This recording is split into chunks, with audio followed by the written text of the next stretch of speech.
Graças ao Senhor por essa manhã de comunhão. Graças ao Senhor porque temos convicção que a nossa grande expectativa é que estamos fazendo isso até que Ele venha, comendo e bebendo, até aquele dia em que Ele próprio nos suprirá com tudo que Ele é, como pão, como vinho. Estaremos então face a face com nosso Senhor. Bendito é seu nome. Vamos orar mais uma vez. Querido Pai, obrigado por essa manhã de comunhão em torno da mesa de teu Filho. Obrigado pela suficiência do sacrifício, da pessoa, da obra do teu Filho. Nos alegramos porque somos propriedade exclusiva do Senhor. Continuamos olhando firmes para Ti nessa manhã, esperando do Senhor ainda um suprimento na Tua palavra. Obrigado por Tua fidelidade para conosco. Confiamo-nos às Tuas mãos e pedimos ao Senhor que venha nos suprir com esse pão que é a Tua palavra, abrindo os olhos do nosso entendimento para vermos algo mais de Tuas glórias, da glória do Teu corpo, a igreja, para que possamos realmente Te seguir mais de perto, Te amar com mais ternura, Te obedecermos com mais presteza. Fala-nos ao coração, Te pedimos uma vez mais, em nome do Senhor Jesus. Amém. Irmãos, como hoje teremos nosso último tempo de comunhão na palavra, entendo que nós devemos seguir para um outro texto específico com relação a esse assunto, ministério. Nós ontem estudamos, nos 2 primeiros dias, na verdade, o capítulo 2 de 2 aos Coríntios, a partir do verso 14. E ontem o capítulo 3 dessa mesma segunda epístola. Iríamos seguir com o capítulo 4 nessa sequência, mas nós não iremos fazer assim. Nós vamos ao capítulo 12 de 1 aos Coríntios. E vamos buscar ali, com a ajuda do Senhor, compreender algo do que significa ministrando no corpo. Há muito nesse capítulo sobre esse assunto, ministrando no corpo. E espero que no Senhor possamos ser ajudados a compreender um pouco mais desse assunto, ministério ao Senhor e ministério à sua casa, através desse precioso capítulo. Vamos iniciar no versículo 3 do capítulo 12. E vamos, na verdade, destacar o verso 12 e os seguintes, onde vamos nos deter com mais cuidado. Mas vamos então ao versículo 3, para que nós tenhamos uma base para o que vamos compartilhar na sequência. 1 Coríntios 12, 3. Por isso vos faço compreender que ninguém que fala pelo Espírito de Deus afirma: anátema Jesus. Por outro lado, ninguém pode dizer Senhor Jesus, senão pelo Espírito Santo. Ora, os dons são diversos, mas o Espírito é o mesmo. E também há diversidade nos serviços, mas o Senhor é o mesmo. E há diversidade nas realizações, mas o mesmo Deus é quem opera tudo em todos. Creio que esses versículos vão nos ajudar a entender os versos 12 em diante, onde nós iremos então, como falamos, focar nossa atenção. Irmão, esse verso 3, um importante verso, logo no início desse capítulo, que vamos buscar, com o suporte do Senhor, entendê-lo. Esse versículo não está dizendo que ao falarmos a frase Senhor Jesus, Isso significa que nós estamos no Espírito. Esse versículo está ensinando que ninguém pode confessar com algum grau de realidade espiritual que Jesus é o Senhor, a não ser pelo Espírito Santo. Então a expressão Senhor Jesus não é como se significasse um mantra das chamadas religiões e filosofias orientais. Mas o versículo ensina que é só pelo Espírito que nós podemos, em algum grau de realidade espiritual, fazer essa confissão de tanta implicação. Jesus Cristo é o Senhor. Aquele que fala pelo Espírito nunca diz que Jesus é reprovado, que Jesus é anátema. Além disso, esse versículo nos ensina uma verdade adicional. Em nossas vidas pessoais e na vida das Assembleias do Senhor, somente o Espírito Santo pode estabelecer o senhorio de Cristo em nós e entre nós. E vamos chamar uma atenção especial para esse ponto aqui. Pedro, escrevendo sua epístola, primeira epístola de Pedro, capítulo 3, verso 15, ele exorta a igreja assim: santificai a Cristo como Senhor nos vossos corações, estando sempre preparados para responder a todo aquele que vos pedir razão da esperança que há em vós. Preste atenção nessa primeira frase: santificai a Cristo como Senhor nos vossos corações. No aspecto pessoal, as nossas vidas cristãs pessoais, somente o Espírito Santo pode trazer para os nossos corações a realidade do senhorio de Jesus. Qual é o significado disso em nossas vidas pessoais? Comecemos por ela.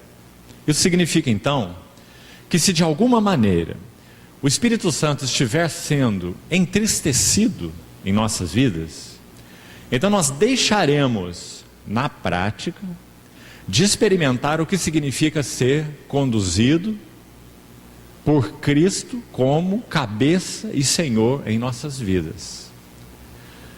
Por isso Paulo exorta no capítulo 4 de Efésios: não entristeçais o Espírito. E o que o entristece? Ali tem algumas coisas importantes naquela citação. Isso é Efésios 4:30, dizendo: longe de vós toda amargura. Hebreus diz que no meio de nós uma pequena raiz de amargura que brota, ela nos perturba, e por meio dela muitos são contaminados. E isso então impede a nossa experiência de Jesus Cristo como Senhor, porque o Espírito Santo está entristecido. Se o Espírito Santo está entristecido, resistido em nossa relação pessoal com o Senhor, já que é Ele quem estabelece essa relação, então o que nós lemos no versículo 3 não é uma realidade experimental para nós. Nós não poderemos receber na prática o encabeçamento de Jesus Cristo como Senhor em nossas vidas, se aquele que estabelece esse encabeçamento, que é o Espírito Santo, está entristecido. Isso ficou claro, irmãos? É de extrema importância, porque tantas vezes nós facilmente e teoricamente confessamos a Jesus como Senhor. Se você entrar em qualquer grupo de reunião que professa o nome de Cristo nessa cidade e fizer uma pergunta simples: quem é o cabeça desse grupo de comunhão? Você não vai ouvir outra resposta, só uma em todos os lugares: Jesus Cristo é o Senhor. Mas então precisaríamos fazer uma segunda pergunta: quais são as evidências nesse grupo de comunhão que Jesus Cristo é o Senhor? Aí o assunto é mudar de figura, porque todas as vezes que o Espírito Santo está entristecido, então o encabeçamento de Cristo é perdido em nossa experiência prática, tanto no indivíduo, na vida cristã pessoal, quanto na vida da Assembleia. Então a implicação desse versículo é muito séria. Ninguém pode dizer, ninguém pode afirmar, ninguém pode entrar nessa realidade espiritual, ninguém pode realmente experimentar que Jesus Cristo é Senhor, senão pelo Espírito Santo. Então não entristeçais o Espírito Santo, no qual foste selados para o dia da redenção.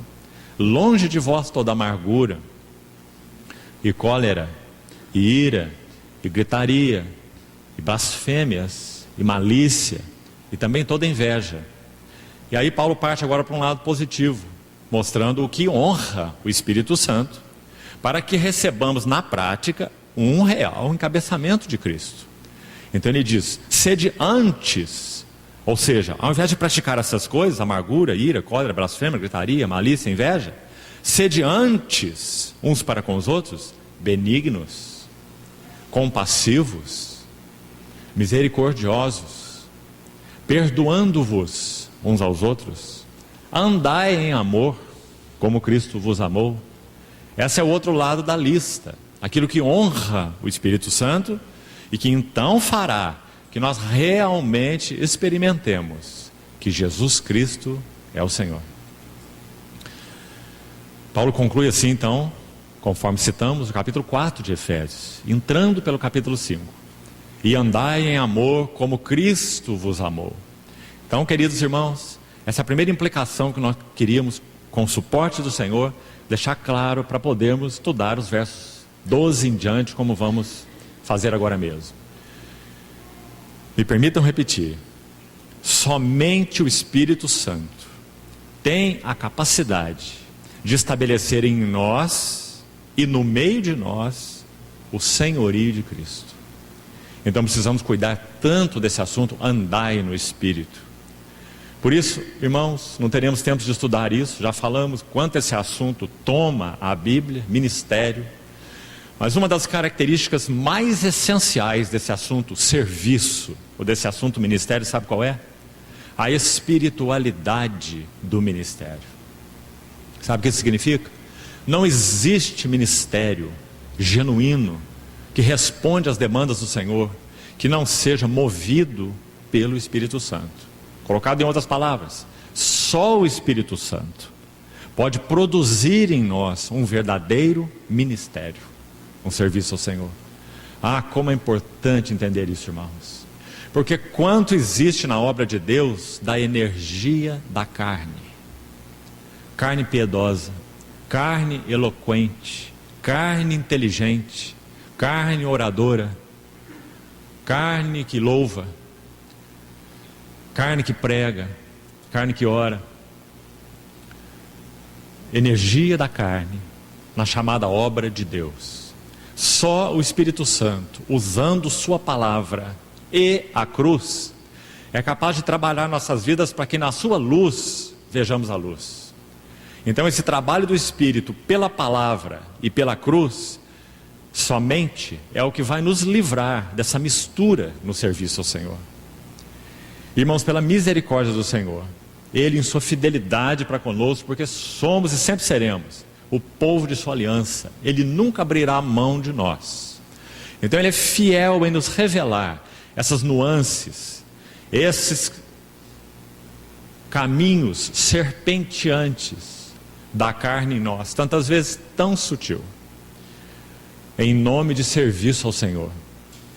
Então, uma das características mais essenciais do ministério, seja ele qual for, e queria lembrar os irmãos mais uma vez, nós não estamos tratando de ministério da palavra, especificamente, ele está incluído.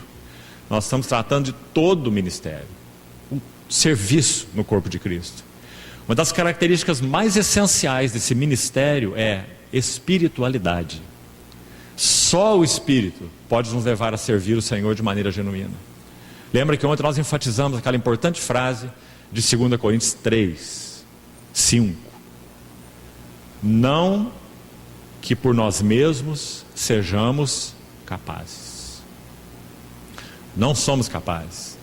Então a Bíblia vai nos ajudar com tantas exortações ligadas a esse assunto da espiritualidade do serviço, dizendo assim: andai no Espírito. Deus Paulo dizendo: a quem sirvo, ministro, em meu espírito. Não há outra maneira de servi-lo. Não podemos servi-lo na alma, não podemos servi-lo na mente, não podemos servi-lo na vontade. Essencialmente falando, todo serviço ao Senhor tem que começar no nosso espírito. E a partir daí ele atinge outras esferas, e bendito seja o Senhor. Nossa mente é uma serva, nossos sentimentos são servos, nossa vontade também é serva e nosso corpo também é servo. Por isso, no serviço tudo está envolvido. Nós não servimos sem mente, não servimos sem sentimentos, não servimos sem vontade e não servimos sem o nosso corpo, mas tudo a partir de nosso espírito. O que conta para o Senhor é a fonte, de onde procede esse serviço. Então, amados, nós não temos palavra nenhuma a dizer, a não ser que, vamos lembrar do Salmo 119, 130 aqui. A entrada, a revelação das tuas palavras esclarece, dá luz e dá entendimento ao simples. Se nós estivermos experimentando isso, vivendo uma vida no Espírito, então nós temos algo a falar. Do contrário, é melhor nós não abrirmos nossa boca, porque nós vamos falar indevidamente. Podemos falar coisas muito sóbrias e até significativas, não importa. A igreja só pode ser edificada quando o Espírito Santo encontra vasos onde Ele fala, porque o que conta para Deus é a origem. Então, uma das marcas mais importantes do ministério ao Senhor é a sua espiritualidade. Então, amados, esse versículo 3, mais uma vez está deixando isso claro, que confessar que Jesus é o Senhor, experimentar isso em realidade pessoal e corporativa, depende da ação de uma pessoa divina, o bendito Espírito Santo. Tudo foi confiado nessa era aos ombros do Espírito Santo. Como isso precisa ficar claro para nós, amados irmãos? O Senhor tem colocado, de mais ou menos uns 3 anos para cá, em diversos grupos de irmãos, é bom que saibamos disso, em diversos contextos, essa nota sobre o ministério do Espírito Santo, a pessoa e obra do Espírito Santo. E que assunto essencial, é sem dúvida um dos fundamentos da nossa confissão, que Jesus Cristo derramou o seu Espírito Santo, e que o Espírito é Deus, é o Espírito de Deus, o Espírito de Jesus, e qual é o significado da sua obra e serviço na vida da igreja. Esse é um dos fundamentos da nossa confissão de fé. Se nós abrirmos mão disso, da confissão que toca o Espírito Santo, nós perderemos a genuinidade de nossa fé. E por que é tão importante esse assunto? Ele é central na nossa confissão de fé, porque é sobre os ombros do Espírito Santo, que repousa na era da graça, a partir da entronização de Jesus. Toda a obra de Deus repousa nos ombros do Espírito Santo. Sabe o que nosso Senhor Jesus está fazendo hoje, e já há quase 2000 anos, no que concerne ao tempo? Assentado à destra da majestade nas alturas. E sabe o que mais? Aguardando, olha as palavras para ele, assentado, aguardando que todos os seus inimigos sejam postos por estrado dos seus pés. Sabe quem irá realizar essa obra e já a está fazendo? O Espírito Santo. Ele veio, irmãos, como enfatizamos ontem, cruz, sangue e óleo, no mesmo nível aos olhos de Deus. A obra do Espírito Santo é tão santa e divina quanto a obra do Cordeiro de Deus na cruz do Calvário. Nós não podemos colocá-las assim, porque elas não estão assim na palavra, elas estão assim. Você lembra que o leproso de Levítico 14, quando ele ia ser purificado para ser trazido de volta ao arraial, ele recebia primeiro o sangue aplicado sobre ele, e logo em seguida o óleo aplicado sobre ele. Sabe do que a lepra fala? Não simplesmente do pecado. A lepra é mais específica. Na tipologia bíblica, a lepra fala de rebelião. Nós éramos rebeldes e inimigos de Deus. E Ele nos curou de 2 maneiras. e não de uma só. Ele aplicou sobre nós o precioso sangue. Nós fomos purificados. E Ele aplicou o óleo para que nós fôssemos supridos. O sangue é para purificação, o óleo é para suprimento. Então a obra do Espírito Santo corresponde à obra do Senhor Jesus na cruz do Calvário.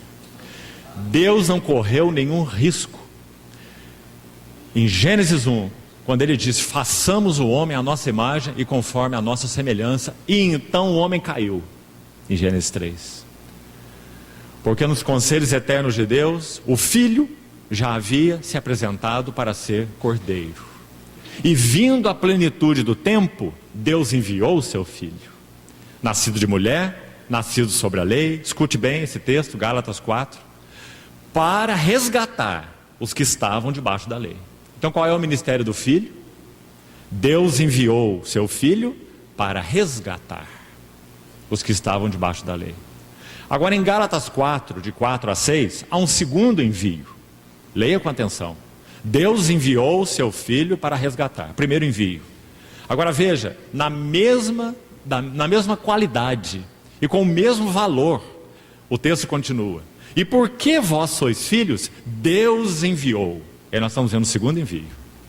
Deus enviou aos vossos corações o Espírito do seu Filho, que clama: Abba, Pai. Sabe o que esse versículo significa? Que tudo que o Filho realizou na cruz do Calvário foi enviado por Deus o Pai para resgatar.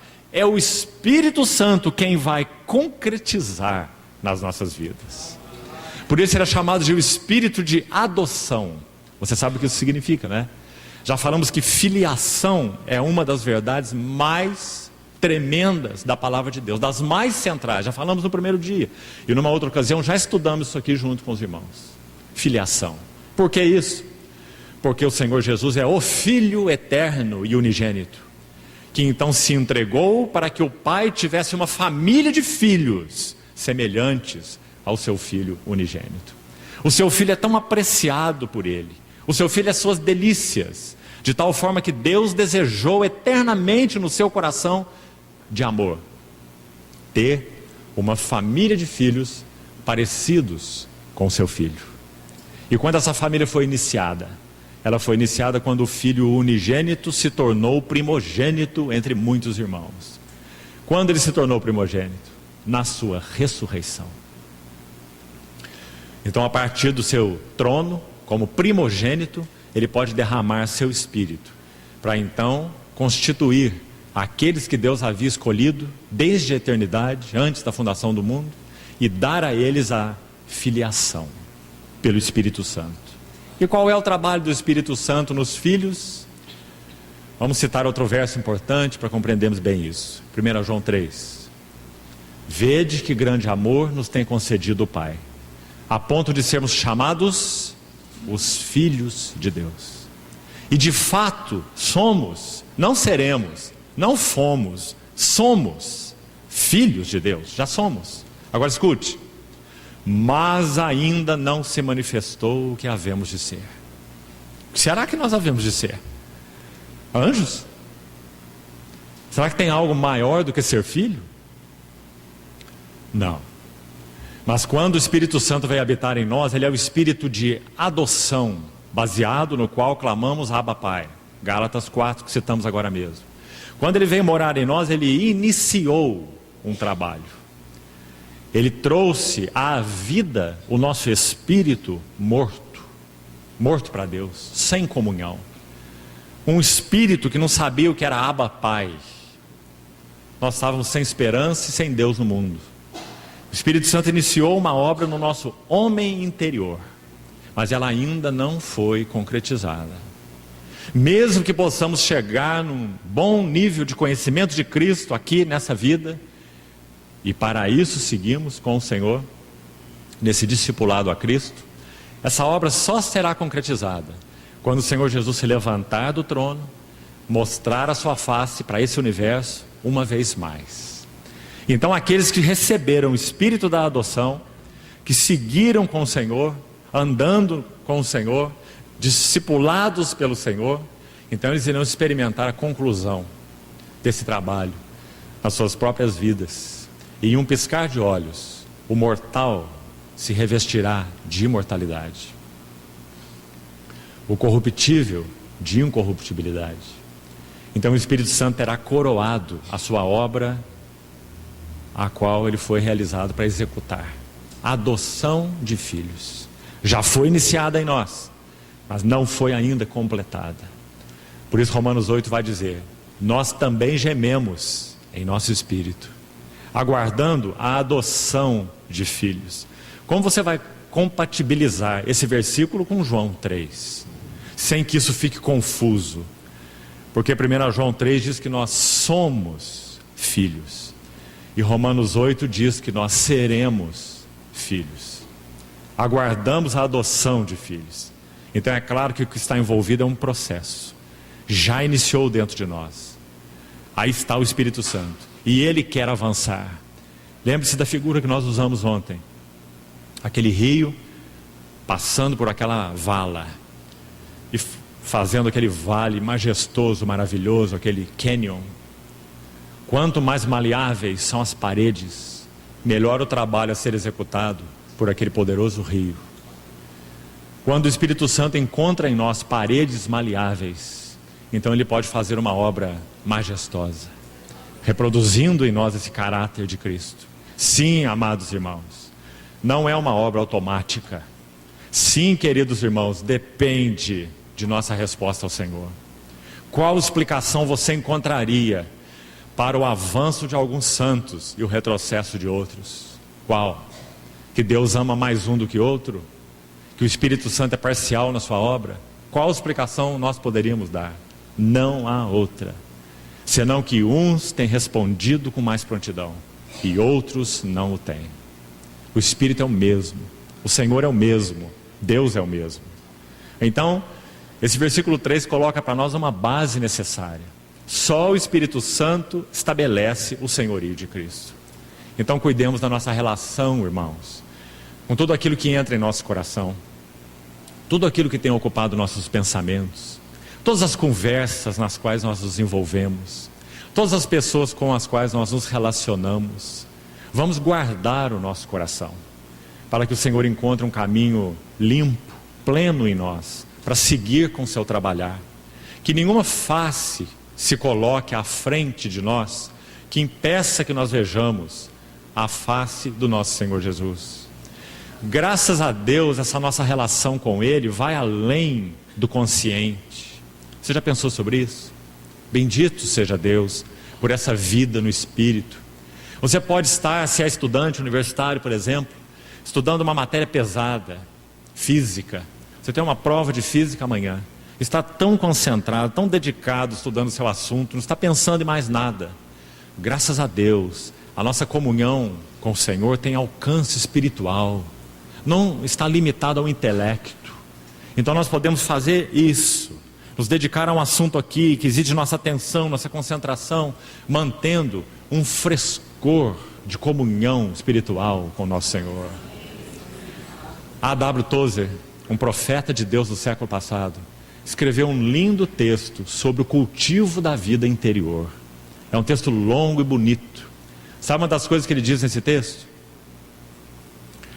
Pratique a sinceridade da criança, a humildade.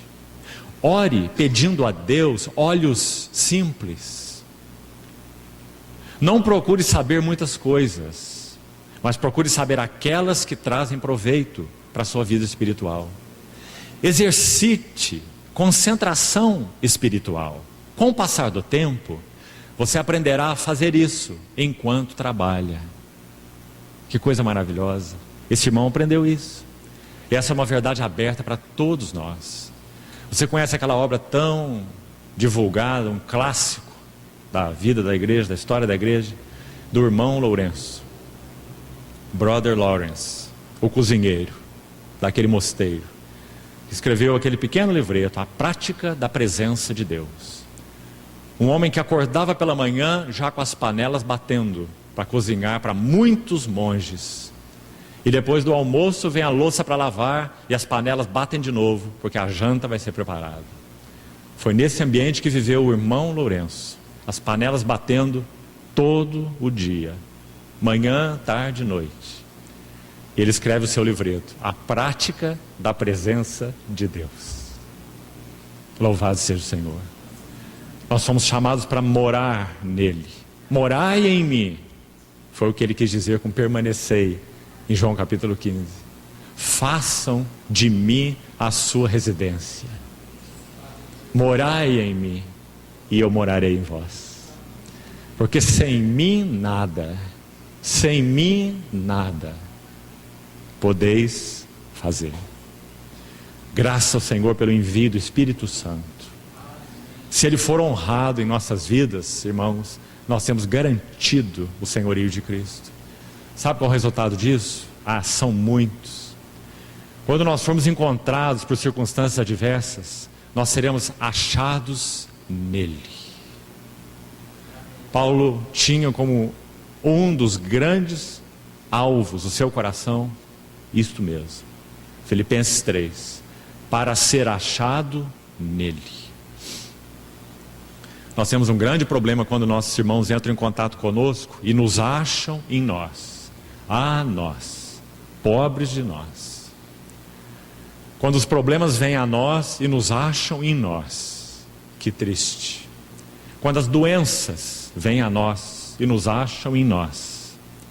Mas o segredo da vida espiritual é ser achado nele. Eu aprendi a viver contente em toda e qualquer situação.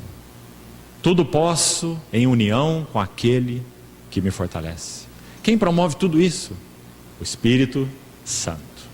Então esse é o versículo 3. Jesus é o Senhor. E isso é experimentado como realidade espiritual por causa da obra do Espírito Santo em nós. Então que nós cuidemos da nossa relação com o Senhor no Espírito. Agora nos versículos 3 ou 4, 5 e 6, passando também rapidamente por eles, nós temos 3 coisas importantes, uma em cada versículo. Versículo 4 diz: os dons são diversos, mas o Espírito é o mesmo. Vamos procurar ajuda nesses versículos. Primeira nota aqui, o Espírito está mencionado aí. E o que está dizendo neste versículo, o Espírito faz muito mais do que isso. Mas neste versículo, o que está sendo dito aí é que é o Espírito que concede para nós as ferramentas tão necessárias para que haja ministério no corpo. Irmão, para usar uma figura bem simples, mas deixar essa verdade clara, seria como tentar construir um prédio sem nenhum instrumento, apenas os operários. Eles vão, quem sabe, misturar massa, cimento e areia com a mão, vão pegar assim, jogar na parede, aí vão passar a mão assim para fazer o reboco, totalmente sem instrumentos. Como seria possível? Que tipo de obra será que seria estabelecida numa situação dessa? Os dons, ferramentas. Os dons são diversos, as ferramentas são diversas, mas o Espírito é o mesmo. Então sim, precisamos ser diligentes em uma vida no Espírito, pedir ao Senhor que produza, que gere em nossas vidas, que nos dê clareza daquela forma ou maneira que Ele deseja nos usar para a edificação do seu corpo. Quais são os encargos que o Espírito Santo tem colocado sobre nós? Aquilo que Ele tem concedido de maneira particular a nós. 1 Coríntios 12 cita uma lista longa, e há outra em 1 Pedro 4, e há outra em Efésios 4, e há outra em Romanos 12, e ainda falta coisa naquela lista. Porque os dons são diversos, as ferramentas são muitas. Então, amados, embora nós não devamos focar na nossa relação com o Senhor no Espírito, no assunto de dons, nós não podemos suprimi-los no serviço ao Senhor. Precisamos estar claros que o Espírito Santo quer levantar no meio de nós irmãos e irmãs equipados, que tenham as ferramentas adequadas para que o corpo seja edificado. No caso de Coríntios 12, palavra de conhecimento, observe isso. Palavra de sabedoria, veja a importância disso. Discernimento de espíritos, veja a importância disso. Profetizar, veja o valor disso. Coríntios 14, por exemplo. Exortando, edificando, consolando. Sem essas ferramentas, queridos irmãos, o corpo de Cristo não pode ser adequadamente edificado. Agora, para que não tenhamos confusão nesse assunto, vamos buscar entendê-lo assim, como penso ser o ensino bíblico. Se você colocar uma ferramenta na mão de uma criança, ela vai causar problemas para si mesmo, em primeiro lugar, e talvez vai ferir os que estão ao lado dela. Esse foi o caso dos coríntios. Deus, pelo seu Espírito, não deixou de colocar a ferramenta na mão das crianças de Corinto, porque Deus é bom, porque Deus é fiel, porque o Espírito Santo trabalha com as ferramentas e deseja nos ensinar a usá-las. O problema não estava com o Espírito, nem com os dons ou as ferramentas que ele deu para os coríntios. O problema estava com eles mesmos, que não compreenderam que a cruz precisava trabalhar profundamente na vida deles. Então, sabe o que Paulo tinha para eles? Qual era a mensagem de Paulo para eles? Eu decidi nada saber entre vós, senão Jesus Cristo e este crucificado. Então estava muito claro que, para Paulo, o problema dos coríntios não era os dons espirituais. O problema dos coríntios era a sua própria carne. Então, no processo normal do nosso crescimento espiritual, quanto mais o caráter de Cristo é formado em nós, quanto mais nós amadurecemos no conhecimento de Cristo, mais esses instrumentos se tornam efetivos. E esse é o desejo do Senhor. Não precisamos nos preocupar tanto em discernir nosso dom, estritamente falando. Nós precisamos nos preocupar em que a vida de Cristo cresça em nós, que Cristo seja formado em nós, porque então nessa vida que cresce, os dons serão manifestados. Quando uma criança nasce e é perfeita, todos os dons estão ali. O dom de ver, o dom de ouvir, aliás é o que o versículo 12 em diante vai dizer. Os olhos, o ouvido, o olfato, está tudo aí mencionado no versículo 12 em diante. Creio que você conhece esse capítulo. Tudo isso está ali na criança quando ela nasce. Mas a maioria desses funcionamentos, desses órgãos, eles vão sendo amadurecidos na medida em que aquela vida cresce. Então, assim na vida espiritual. Os dons são diversos, mas o Espírito é o mesmo. Então aqui, ferramentas. Versículo 5. E também há diversidade nos serviços, mas o Senhor é o mesmo. Se o verso 4 fala das ferramentas, do que o verso 5 fala? Encabeçamento. Nós não precisamos apenas das ferramentas que o Espírito Santo concede para o ministério do corpo. Nós precisamos que este corpo seja encabeçado pelo Senhor, para que então essas ferramentas trabalhem de maneira ajustada, para que aquele formão entre na hora certa, para que aquela pá entre após a enxada. Então, há diversidade nos serviços, mas o Senhor é o mesmo. Você viu o passo a mais aqui? Então não apenas o Espírito concedendo ferramentas, mas o Senhor Jesus administrando esse serviço. A ferramenta certa, no lugar certo e na hora certa. Então nós vemos aí a importância do encabeçamento de Cristo. Muito importante. Mas então há uma terceira colocação aqui no versículo 6. Escute aí. E também há, veja na sua Bíblia, diversidade de realizações. E agora você vê que o texto diz, mas o mesmo Deus é quem opera tudo em todos. Então vamos observar de novo a sequência. No versículo 4, as ferramentas. No versículo 5, o administrador, o encabeçamento de Cristo. No versículo 6, a operação de Deus. Significa isso? Significa que esses dons que o Espírito Santo concedeu, eles são operados por Deus mesmo. Por isso Paulo diz no capítulo 15 de Coríntios, que quando o Senhor Jesus completar o seu trabalho, o Espírito Santo completar o seu trabalho, e todos os inimigos forem sujeitos aos pés de Cristo, então Deus será tudo em todos. Lembra-se? Porque é Deus quem opera tudo em todos. Então são as ferramentas que o Espírito concede, o encabeçamento necessário de Cristo e o Deus que opera tudo em todos.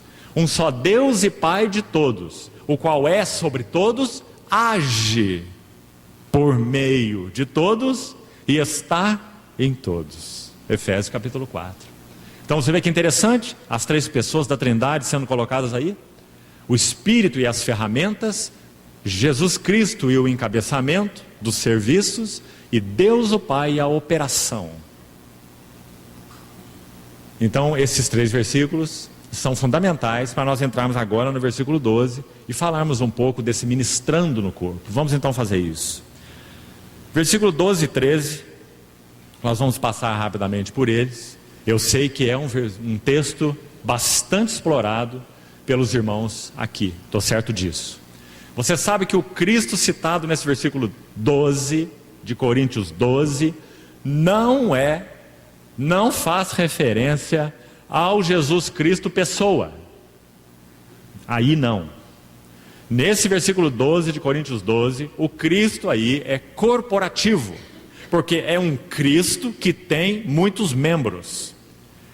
Jesus Cristo entronizado, Jesus de Nazaré, o Jesus que está à destra de Deus, ele não é um corpo com muitos membros, ele é uma pessoa, e ali ele está entronizado. Mas ele derramou o Espírito Santo e uniu membros com ele como cabeça e constituiu essa unidade entre cabeça e corpo indissolúvel. Ele veio morar no seu corpo pelo seu Espírito. Então é a esse Cristo que Paulo está se referindo nesse versículo 12. É um Cristo que tem muitos membros. Então agora você tem que mudar seu pensamento nesse versículo e pensar em um homem coletivo. Como a Bíblia revela esse homem coletivo? Se você ler 1 Coríntios 15, 45 a 49, se você ler 2 Coríntios 5, 17, se alguém está em Cristo, é uma nova criação. As coisas velhas já passaram e eis que tudo se fez novo. O que Paulo tem a nos dizer sobre esse homem coletivo é: Jesus Cristo pessoal é o cabeça. Ele é o único cabeça. Não há duas cabeças, não há outro cabeça.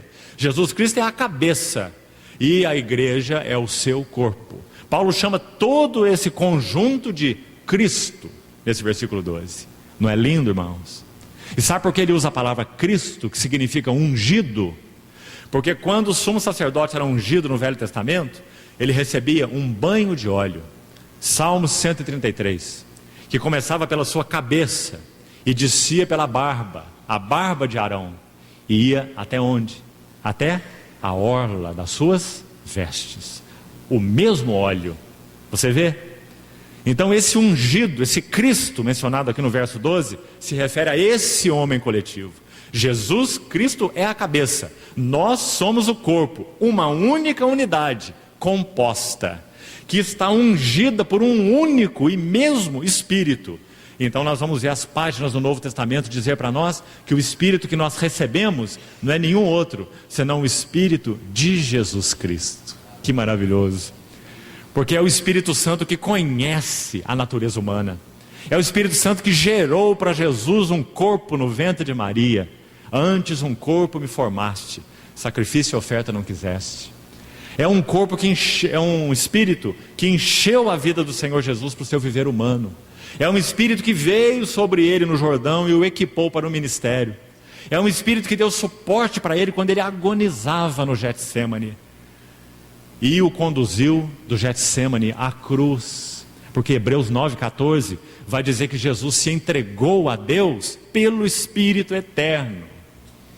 Foi o Espírito Santo que equipou Jesus para que ele não falhasse, para que ele fosse fiel até a morte e morte de cruz, habilitado pelo Espírito Santo. E depois que ele ressuscita, tendo completado sua obra, o que ele faz? Ele derrama do seu Espírito para habitar na igreja. Então agora, quando nós andamos no Espírito, ele conhece tudo, o Espírito de Jesus, tudo sobre tentação. Ele sabe tudo sobre o que é ser injuriado. Foi ele que sustentou Jesus nas injúrias dele. Ele sabe o que é ter fome, ter sede, ser desprezado, cuspido, esbofeteado. Nós temos um equipamento pleno para viver uma vida agradável a Deus, porque o Espírito de Jesus habita nos seus filhos. Louvado seja o Senhor. Esse é o Cristo do versículo 12. Cabeça e corpo juntos, ungidos por um mesmo Espírito. E aí o verso 13 ele vai dizer: pois em um Espírito todos nós fomos batizados para dentro, é a ideia aí, em um corpo. Viu a figura explicada aqui? E a todos nós foi dado beber de um Espírito. Deixa eu falar uma coisa rápida sobre esse versículo aqui. Como se vive a vida espiritual? Segundo esse versículo, nós temos duas necessidades. A primeira já foi suprida em um ato. Quando Deus derramou seu Espírito para habitar nos nossos corações, em um Espírito, veja, todos nós já fomos batizados para dentro de um corpo. Então viu o que o Espírito fez? Ele reuniu os santos, Atos 2, o Pentecostes. Ele reuniu os santos e incluiu, batizou os santos para dentro de um corpo. Isso já foi feito.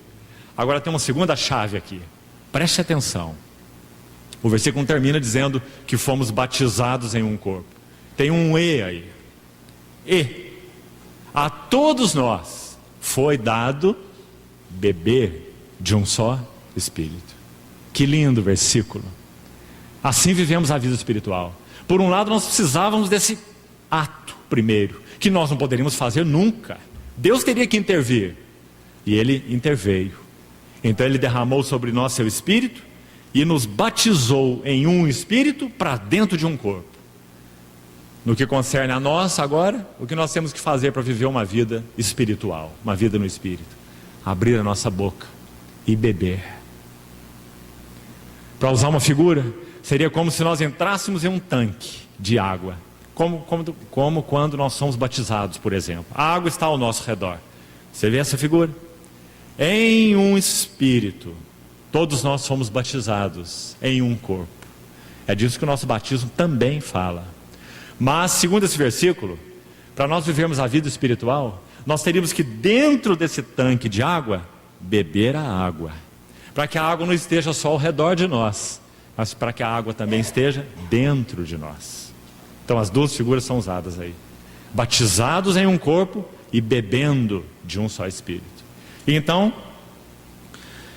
queria separar, irmãos, para efeito didático, e que o Senhor nos ajude com isso, os versículos de 15 a 25 em 4 pequenas sessões. A minha maneira de ver, muito significativas, que vão nos ajudar nesse assunto, ministrando no corpo. Como nós podemos ministrar no corpo? Então quero sugerir para os irmãos 4 coisas, para nós considerarmos, para meditarmos, para estudarmos e para orarmos ao Senhor. Primeira coisa, está nos versículos 15 e 16. Vamos ler com atenção e vamos dar um nome para isso aqui. Escute bem. Se disser o pé, porque não sou mão, não sou do corpo, nem por isso deixa de ser do corpo. Se o ouvido disser, porque não sou olho, não sou do corpo, nem por isso deixa de o ser. Que nome nós vamos dar para isso aqui? Assumindo responsabilidades. Se nós queremos ministrar no corpo, primeiro assunto, verso 15 e 16, assumir responsabilidades. O que está acontecendo com o que é dito por esses membros aqui, é que, porque não sou mão, não sou do corpo. Ou seja, essa mão, ou é o pé quem está dizendo, né? Se disser o pé, esse pé não assume a responsabilidade de pé. Certamente porque ele queria ser mão. Então ele diz, porque eu não sou mão, eu não sou do corpo. O que está acontecendo com esse membro? Não assume sua responsabilidade. Então nós queremos ministrar no corpo, número 1, assumir responsabilidades. Amados irmãos, esse assunto de responsabilidade espiritual é muito sério. Nós precisamos aprender a ser fiéis a cada medida de luz que o Senhor nos tem concedido. Senão nunca avançaremos no ministério do corpo. E corremos ainda um risco, conforme vemos embutido nesse versículo. Nós iremos sempre aspirar fazer aquilo que não fomos chamados para fazer. Em outras palavras, o dom e a função e o ministério do outro é sempre melhor que o meu. Nós pensaríamos assim. Essa nunca é a avaliação de Deus. O Senhor colocou o pé no corpo, não para que ele aspire sermão, mas para que ele assuma a responsabilidade de pé. Muito interessante essa figura, quando vai usar a questão do corpo aqui, começar pelo pé. Sugiro para os irmãos, assim entendo, pela tipologia, que pé na Bíblia fala de um elemento particular, especial. De alguma maneira, pé na Bíblia aponta para aqueles que são vanguarda.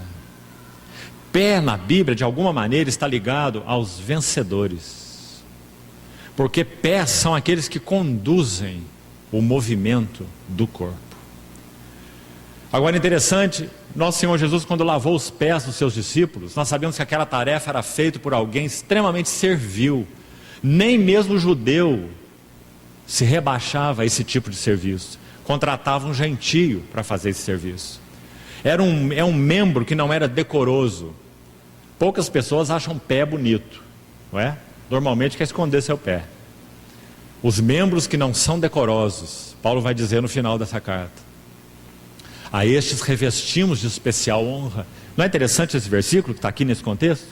O Senhor Jesus lavou aqueles pés nojentos daqueles discípulos, naquele João capítulo 13. E o que ele estava fazendo?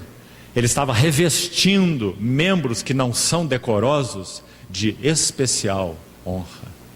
Não é maravilhoso, irmão? Então o pé não pode dizer, eu não sou mão, então não são do corpo. Mão já é um outro assunto, as mãos são bonitas, não é? Mãos são bonitas, mas pé não. Assumir responsabilidades. Como nós precisamos de ajuda do Senhor nesse assunto, irmãos? Que assumamos as nossas responsabilidades espirituais. Você quer ver o que é dito no versículo 15 ou 16? Mesmo assunto, 15 e 16. Assumir responsabilidade espiritual. Antes de falar sobre o 16, sabe qual é a maior característica de uma criança? Naturalmente falando, e assim espiritualmente falando, no corpo de Cristo? Não assume responsabilidades pela vida de outros, é claro. Porque ela mesma precisa ser cuidada o tempo todo. Se nós não avançarmos assumindo as nossas responsabilidades espirituais, sempre seremos um corpo infantil, uma assembleia infantil. Sim, o pé está ali, mas o pé quer ser mão. Sim, o ouvido está ali, porque o Espírito distribui os dons, mas o ouvido quer ser olho. O olfato também está ali, mas o olfato quer ser ouvido. Então, não assumindo responsabilidades espirituais, isso nos torna infantis como Assembleia do Senhor. Então, importante lição, esse primeiro ponto. Agora vamos então ao verso 16. Ele não está aí por acaso, veja que lindo. Se o ouvido disser, é o mesmo assunto, não assumir a responsabilidade espiritual. Se ele disser, porque eu não sou olho, eu não sou do corpo, nem por isso o deixo de ser. Se todo o corpo fosse olho, onde estaria o ouvido? Se todo fosse ouvido, onde estaria o olfato? Vamos tomar essas três funções aqui: ouvido, olho e olfato. São mencionados em sequência. Você quer ver como obtemos uma ajuda bem prática aqui? Graças a Deus pelo ouvido. Se você estiver dirigindo um carro e esse ouvido está dizendo, eu quero ser olho. Ser olho é especial. Olhos, então, são uma coisa muito bonita no corpo. Não é assim? Muito mais do que um ouvido, não é? Você acha essa coisa aqui bonita? Os olhos são muito mais bonitos. Então o ouvido diz assim, eu não sou olho, então eu não sou do corpo. Mas então você está dirigindo o seu carro lá, e vem uma carreta sem freio atrás de você. Você está tranquilo ouvindo uma música na rodovia. Aí a carreta, o motorista mete a mão na sua buzina, e você vai ser salvo pelo seu ouvido, porque os seus olhos estão olhando para frente, e a carreta desgovernada está vindo pelas costas. Nós precisamos de ouvido no corpo. Visão espiritual não é tudo. Graças a Deus pelos olhos que falam de visão espiritual, que aponta para o aspecto profético da vida da igreja, direção espiritual, visão. Sim, graças a Deus, mas os olhos não são tudo. Precisamos dessa sensibilidade dos ouvidos. Quanto a Bíblia fala sobre ouvidos, quem tem ouvidos, ouça o que o Espírito diz às igrejas. O ouvido no nosso corpo natural, ele está ligado diretamente à nossa cognição. Uma pessoa que ouve, mas é cega, ela aprende. Uma pessoa que vê, mas é surda, ela não aprende. Porque o ouvido está ligado à cognição, ao aprendizado. Que interessante. O mundo natural nos ensinando verdades espirituais. Então, ouvido, que importante. A unção do sacerdote começava no ouvido. O óleo era aplicado no ouvido, no lóbulo da orelha direita, e não nos olhos. Agora pense no olfato. Você está na sua casa lendo um livro, com uma lareira acesa no inverno, tranquilo. E então o gás começa a vazar. O seu olho não está vendo nada, e o seu ouvido não está ouvindo nada. Mas o seu olfato está sentindo o cheiro de gás. E se você não sair dali, você morre. O corpo precisa do olfato, não apenas da visão, e não apenas do ouvido. Então esses 3 órgãos são citados aí, porque eles mostram essa segurança, essa harmonia na cooperação e no serviço no corpo de Cristo. Como nós precisamos que cada um de nós assuma a sua responsabilidade espiritual. Olhos, ouvidos, olfato, pé, mão. Até aqui já vimos todos esses órgãos funcionando. Então nós temos um corpo em harmonia, ministrando no corpo. E também creio que uma outra vez usamos já uma figura para os irmãos, e vou repetir aqui. Dentro do mesmo quadro que estamos vendo. Imagine então esse ouvido que quer ser olho. Porque eu não sou olho, eu não sou do corpo. Ele não assume sua responsabilidade. Então ele sai da sua posição aqui, você arranca a orelha daqui e coloca aqui. Ela quer ser olho. O que vai acontecer com o corpo, com o ministério do corpo? 3 danos vão acontecer. Primeiro, o corpo vai parar de ouvir, porque o ouvido não assumiu sua responsabilidade. Segundo dano, o ouvido vai atrapalhar o olho de ver, porque ele está querendo assumir uma função que não foi dada por Deus a ele. Então ele está atrapalhando aqueles que deveriam exercer essa função, porque ele está ali à frente deles e atrapalhando um serviço que ele não tem habilitação de Deus para fazer. E ainda tem um terceiro dano, então, já citei, né? Esse olho estará com problemas para enxergar, porque esse ouvido não sai da sua frente. Então, irmãos, Deus, verso 24, vamos chegar lá. Deus coordenou o corpo, colocando cada membro no seu lugar, para que o corpo possa ministrar de maneira harmônica e avançar em maturidade espiritual. Agora vamos para o segundo ponto. Veja o versículo 17. Versículo 17 e 18 vão nos dar um segundo ponto aqui. Se todo o corpo fosse olho, onde estaria o ouvido? Se todo fosse ouvido, onde estaria o olfato? Mas Deus dispôs os membros, colocando cada um deles no corpo, como lhe apraz. Deus dispôs os membros. Sabe qual é a ideia da palavra dispôs aqui? É a mesma que aparece no versículo 28 desse capítulo mesmo. Se você quiser conferir aí, diz: a uns Deus estabeleceu. Essa é a mesma palavra no texto original. Deus estabeleceu. Então o verso 18 diz: mas Deus dispôs ou estabeleceu os membros, colocando cada um deles no corpo como lhe aprouve.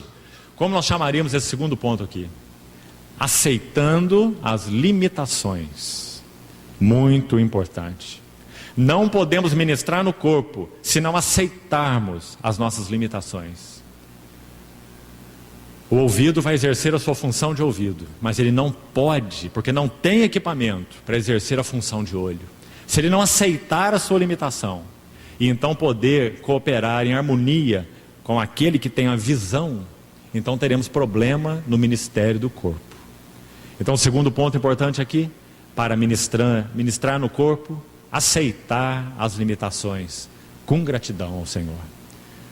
Assumir responsabilidades, primeiro, aceitar as limitações, porque foi Deus quem dispôs, Deus quem deu as limitações, Deus quem estabeleceu, como já vimos. Terceiro elemento, na sequência, veja o verso 21.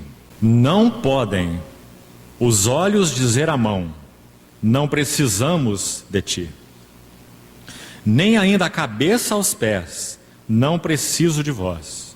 Pelo contrário, os membros do corpo que parecem ser mais fracos são necessários.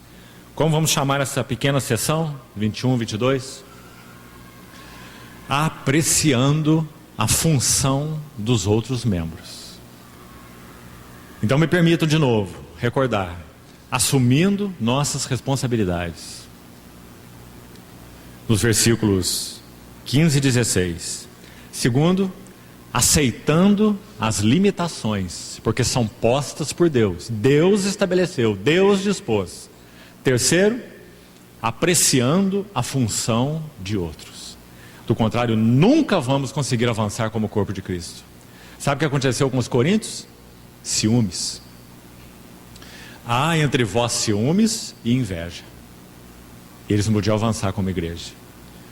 Os que falavam em línguas se achavam os mais extraordinários. Até interessante isso, porque Paulo, quando vai abordar esse dom, ele faz duas coisas. Primeiro, ele agradece a Deus porque ele também falava em línguas, mais do que todos eles. Mas, em segundo lugar, ele diz que aquele falar de línguas deles estava completamente desordenado e provocando prejuízo no corpo. Então, no verso 21 e 22, apreciando a função de outros. E no verso 24 e 25, o último ponto que vamos abordar, diz assim: mas os nossos membros nobres não têm necessidade disso. Contudo, Deus coordenou o corpo, concedendo muito mais honra àquilo que menos tinha, para que não haja divisão no corpo. Olha o perigo de nós não entendermos o que foi falado até aqui. O resultado vai ser o que nós estamos acabando de ler no versículo 25. Vai haver divisão no corpo, porque nós não assumimos responsabilidades, porque nós não aceitamos as limitações que Deus estabeleceu. Nenhum de nós tem todo equipamento, dependemos desesperadamente uns dos outros, e porque também, já citamos, nós não apreciamos a função uns dos outros. Então o resultado fatal é o versículo 25. Divisão no corpo. E como poderíamos chamar então essa sessão, versos 24 e 25, por último? Preservando a unidade. A unidade vital do corpo de Cristo não poderá ser preservada se nós não aceitarmos limitações, apreciarmos a função uns dos outros e exercermos a nossa responsabilidade espiritual. Preservando a unidade. Agora, chamando a atenção também para mais um ponto aqui, aos irmãos, e já estamos concluindo. Você sabe o que essa palavra divisão, encontra ela aí no seu versículo 25. Para que não haja divisão no corpo. Importante dizermos que essa palavra é muito específica. Ela foi escolhida pelo Espírito do Senhor, deu um vocabulário médico, importante. É a palavra que podia ser traduzida por cisma no nosso português. Mas na língua original, ela tem uma abordagem médica, é uma palavra de uso médico. E literalmente ela significa desconjuntura. Irmãos, desconjuntar um osso é uma das dores mais horríveis que nós podemos sentir. Você lembra quando o Senhor tocou, aquele anjo que é o Senhor, tocou na coxa de Jacó? Você se lembra? No val de Jaboque? E lembra que o livro de Gênesis registra que deslocou-se a junta da coxa de Jacó. Quando alguém está dirigindo um automóvel, deslocamento da articulação da coxa é raríssimo. Um dos motivos que mais provoca esse desconjuntamento é acidente automobilístico, porque a pessoa está assentada. Então, quando sofre a colisão, por estar assentado, o joelho vem contra o quadril, porque a pessoa está sentada. E frequentemente a cabeça do fêmur sai da sua cavidade no quadril. Essa é uma dor quase insuportável. se desmaia de dor. Foi isso que o Senhor fez com Jacó no vale de Jaboque. Deslocou a junta da coxa. Por quê? Porque Jacó era tão forte, tão forte. Ele lutou com o anjo até o romper do dia. E quando ele viu que aquela luta seria perdida de alguma maneira, então ele disse: eu não te deixarei ir se não me abençoares. Porque ele foi tocado na articulação da coxa. Então vai dizer que ele termina os seus dias lá para frente, já velhinho, como falamos, em uma maturidade agora espiritual. Hebreus 11, que versículo mais lindo, diz assim: pela fé Jacó abençoou os filhos de José e, apoiado sobre o seu bordão, adorou. Que versículo maravilhoso. Fala tudo sobre o que o Senhor Deus fez na vida de Jacó. Ele tomou um homem que era duro, uma carne tão dura, o suplantador, terrível Jacó. Ele transformou o suplantador em adorador. Só que com um detalhe: apoiado sobre o seu bordão. Por quê? Porque a verdadeira circuncisão são aqueles que adoram a Deus no Espírito, porque eles se gloriam em Cristo Jesus e não confiam na carne. Esse era Jacó. Ele confiava em tudo que ele era. Então ele não podia ser um adorador, só um suplantador. Mas ele termina a sua vida como adorador. Maravilhosa história de Jacó. O Senhor fez algo nele que é um paradigma. É o mesmo que o Espírito Santo foi enviado para fazer em nós. Nós também somos Jacó, duros, suplantadores, enganadores. Fazemos barganha com Deus, como Jacó. Vivemos nossa vida à nossa maneira, traçando os nossos caminhos. Mas o Senhor pegou Jacó. Amei a Jacó, porém me aborreci de Esaú. E qual foi o resultado do seu amor? Jacó abençoou os filhos de José e, apoiado no seu bordão, adorou. É isso que o Espírito veio fazer em nós também. Então, irmãos, essa palavra divisão fala sobre a desconjuntura. Ela só é usada 2 vezes em Coríntios. Sabe onde ela aparece de novo? 1 Coríntios mesmo, capítulo 1, quando Paulo diz, versos 9, 10, 11: eu fui informado pelos da casa de Cloé que há divisões entre vós. Refiro-me ao fato de um dizer: eu sou de Paulo, sou de Apolo, sou de Cefas, sou de Cristo. Lembra-se? Divisão. Então olha a sequência em que isso está colocado aí. Se nós não assumimos responsabilidades de acordo com o que Deus nos tem confiado, se nós não aceitamos as limitações, se nós não apreciamos a função dos outros, resultado inevitável: ciúmes, contendas, divisão, desconjuntura. E isso então, irmãos, para o Espírito do Senhor é insuportável, porque isso vai quebrar a unidade do Espírito. E nós fomos exortados em Efésios capítulo 4 a preservar a unidade do Espírito no vínculo da paz. Então nós podemos dizer que esses 4 elementos nesse capítulo nos ajudam e muito nesse assunto de ministrar no corpo. Irmão, enquanto nós estivermos juntos servindo ao Senhor como igreja, nós iremos nos deparar com esses 4 pontos. E teremos que cuidar de cada um deles, para que possamos realmente ministrar no corpo. Agora eu gostaria de concluir dizendo ainda uma coisa a mais. O que é necessário para nós ministrarmos no corpo, além do que nós já vimos até aqui? Dos equipamentos do Espírito, do encabeçamento de Cristo, que é Senhor dos serviços, da operação de Deus que age por meio de todos, já falamos, da nossa necessidade de assumir responsabilidades, aceitarmos as limitações, apreciarmos as funções, tudo que já falamos. O que mais nós falaríamos aqui para concluirmos? Queria que você tivesse em conta aqui, também para efeito didático, para você guardar e meditar, 4 Cs. 4 Cs. Primeiro, compromisso. Compromisso. Se nós não mantivermos compromisso no ministério ao Senhor e no ministério à sua casa, nós já falhamos no primeiro degrau. Irmãos, infelizmente, sendo honestos, nós temos um compromisso negociável no que concerne ao Senhor e à sua igreja. Nós vivemos, como falamos em outra ocasião, uma vida espasmódica. Às vezes nós estamos ali à frente como os mais comprometidos, mas basta que encontremos algumas dificuldades que se tornem transponíveis para nós, então o nosso compromisso já é afetado. E para alguns de nós ainda é pior. Nós realmente nos esquivamos de todo o nosso compromisso. E temos um dedo a apontar para os responsáveis pelo nosso descompromisso. É porque o fulano e o ciclano e o beltrano.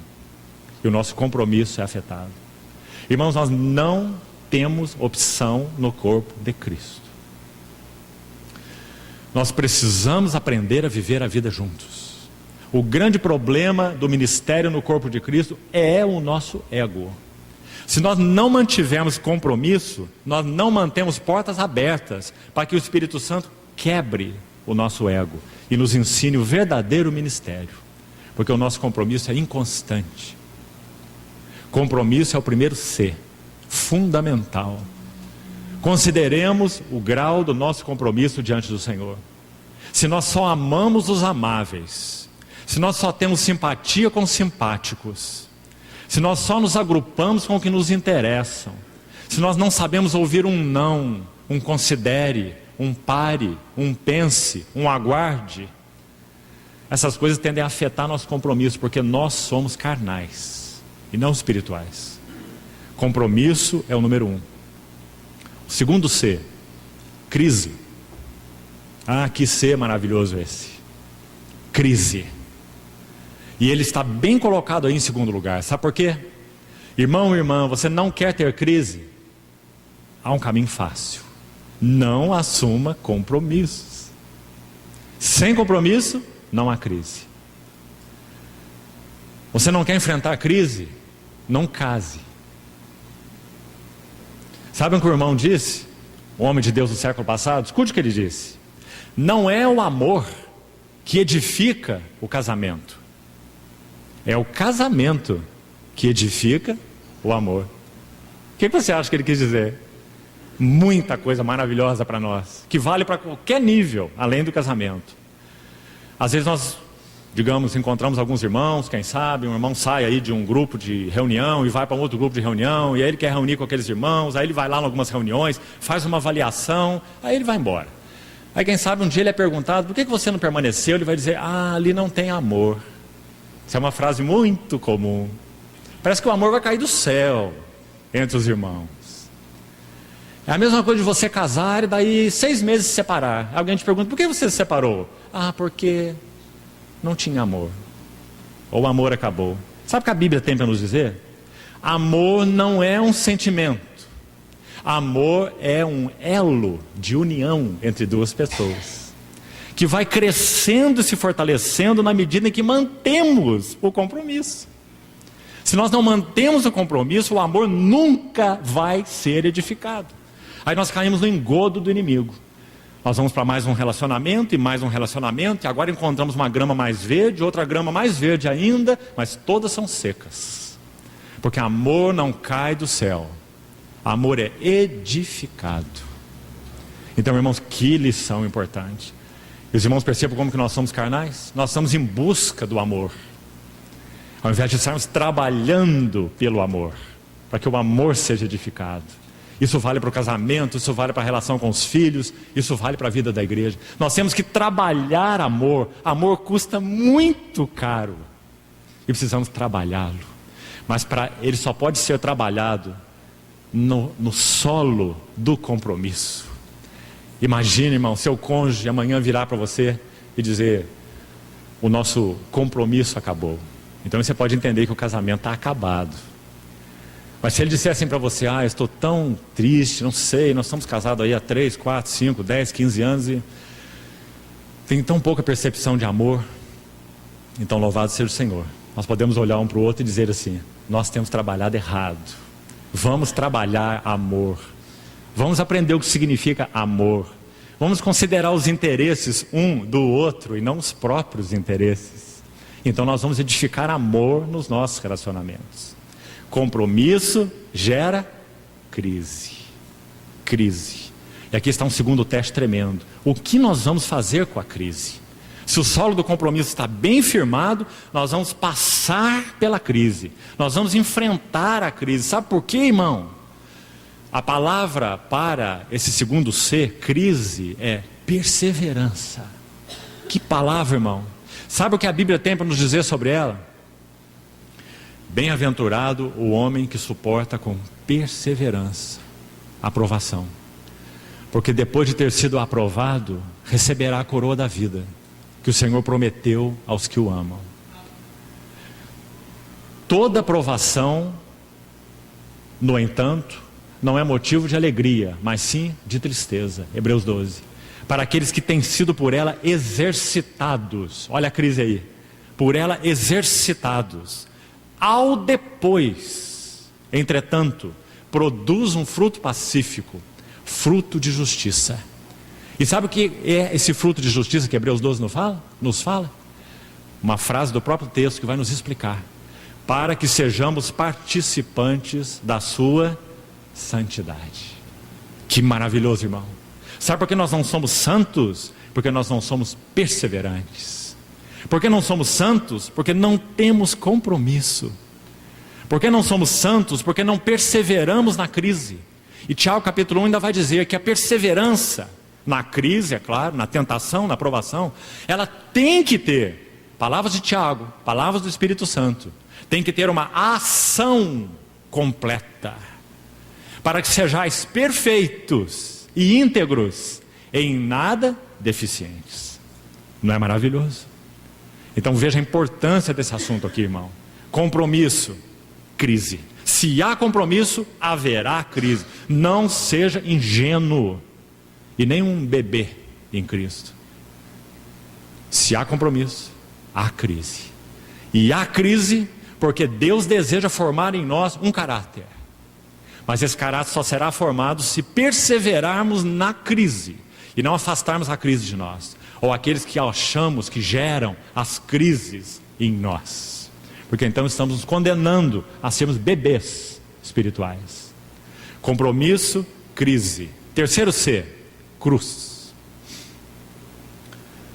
O que nós precisamos na crise? Cruz. Se na crise nós arrumamos justificativas, se na crise nós nos queixamos dos outros, se na crise nós colocamos as responsabilidades nos ombros dos outros, não julgamos a nós mesmos, não assumimos nossos erros, não deixamos que a luz entre em nós, então, de novo, estamos paralisados na vida espiritual. Porque a crise vem para que nós tomemos a cruz. Então a cruz trabalha fundo nas nossas vidas. Irmão e irmã, não há nenhum homem ou mulher que tenha vivido uma vida santa e agradável ao Senhor que não tenha conhecido o significado desses três elementos: compromisso, crise e cruz. Agora o último C. Graças ao Senhor, esse é o C que coroa os outros. E esse C é o C da comunhão. Comunhão também não vai cair no nosso colo. É o último C. Por um lado, queridos irmãos, podemos dizer que antes aqui do compromisso, nós fomos chamados para a comunhão. E o Espírito que habita em nós é o Espírito de comunhão.